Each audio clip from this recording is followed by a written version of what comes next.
ایک ہندو نے نا کتاب لکھی ہے حضور علیہ الصلوۃ والسلام کے سیرت مبارکہ پر، ہندو نے، وہ ہندو کہتا ہے کہ میں نے نا عجیب منظر دیکھا ہے عرب کے لوگوں کا۔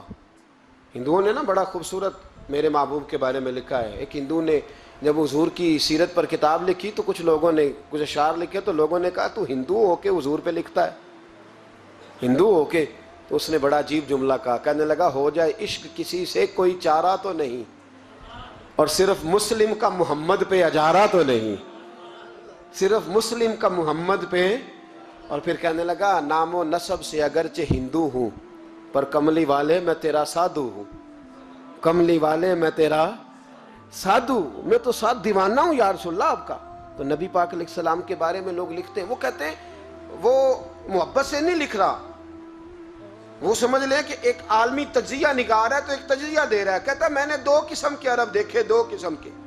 ایک عرب میں نے وہ دیکھے جو اتنے انا پرست ہیں، اتنے خود غرض ہیں، اتنے اپنے ذات کے بت میں الجھے ہوئے ہیں کہ وہ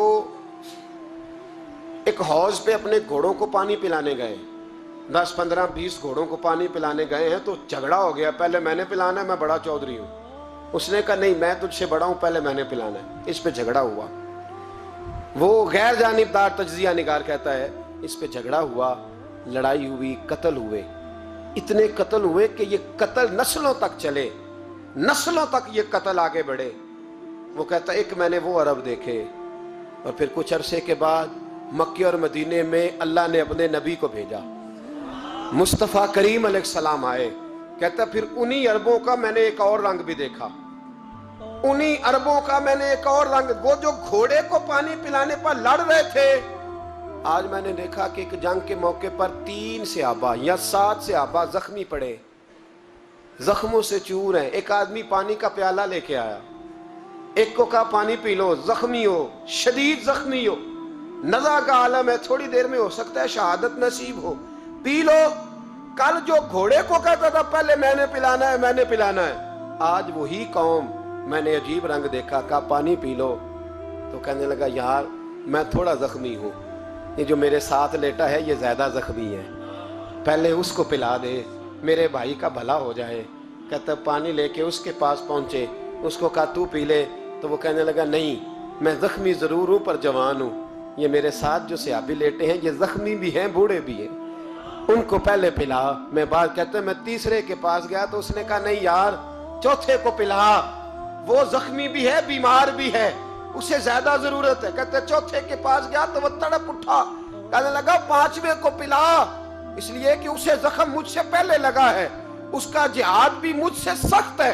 کہتے اس کے پاس گیا تو کہنے لگا یار 6 کے پاس چلا جا، اس لیے کہ اس کا وقت مجھے زیادہ قریب لگ رہا ہے۔ کہتے ہیں میں 6 کے پاس گیا تو وہ بول اٹھا، کہنے لگا وہ 5 جس رسول کا کلمہ پڑھتے تھے میں بھی اسی محمد کا ماننے والا ہوں، تو مجھے نہ پلا 7ویں کو پلا۔